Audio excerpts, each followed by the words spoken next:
mu barkamu da haka. Idan dai kana bibiye da mu a wannan channel ɗin tamu mai suna Gentleman Update, ina kawo maka labarai ne ko kuma muhimman bayanai da suka danganci mu'amalar GTBank da kuma wasu bankunan da dai da sauransu. A yau ina so zan yi magana ne akan idan customer ya canja wayarsa ko kuma ya mallaki sabuwar waya ko kuma a'a bai taɓa yin amfani da GTBank application ba, wato GTWorld. Abin da za ka yi shine ko waya ka canja ko kuma sabuwar waya ka siya, za ka shiga Play Store ne kai downloading application ɗin, kana sauke shi. Ya kamata ka kalli wannan bidiyon ka ga yadda za ka yi login into GTWorld, inda za ka yi sign off, sannan ka danna get online banking details don ka samu details da za ka yi login into GTWorld ɗinka. To yanzu na so ka sa wannan bidiyon ido. Gashi nan na kunna shi, za ka yi sign into GTWorld. Gashi nan ka danna wajen, zai kai ka wajen sign off, sai ka danna sign off. In ka danna sign off ka ce get online banking details, in ka danna shi zai kaka wannan fejin. Za ka sa nambobi guda 6 na ƙarshen ATM ɗinka, za ka gansu guda 4 to 6 ƙarshe.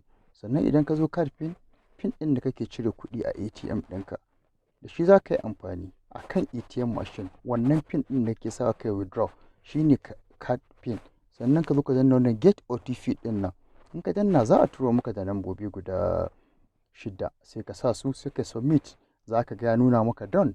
Ina sa maka done, abin da za ka yi kawai shine sai ka koma email ɗin kai copy ɗin user ID, kai pasting ɗinsa akan inda aka ce ka sa user ID ɗinka.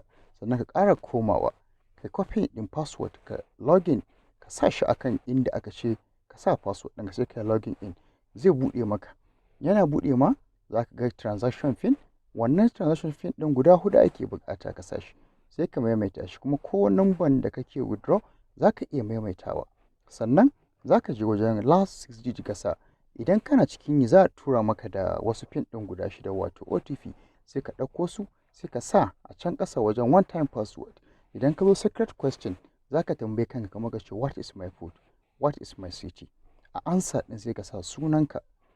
Misali in ka ce what is my name kenan, a ansa sai ka sa sunanka. What is my city, za ka iya sa Kano, a ansa ma ka sa Kano. Abin da za ka yi kenan, kana submitting zai nuna maka wajen pin, ma'ana password da za ka sa guda 6. In ka sa password ɗin guda 6 ka maimaita su, zai buɗe ma ta nan bankin ɗinka.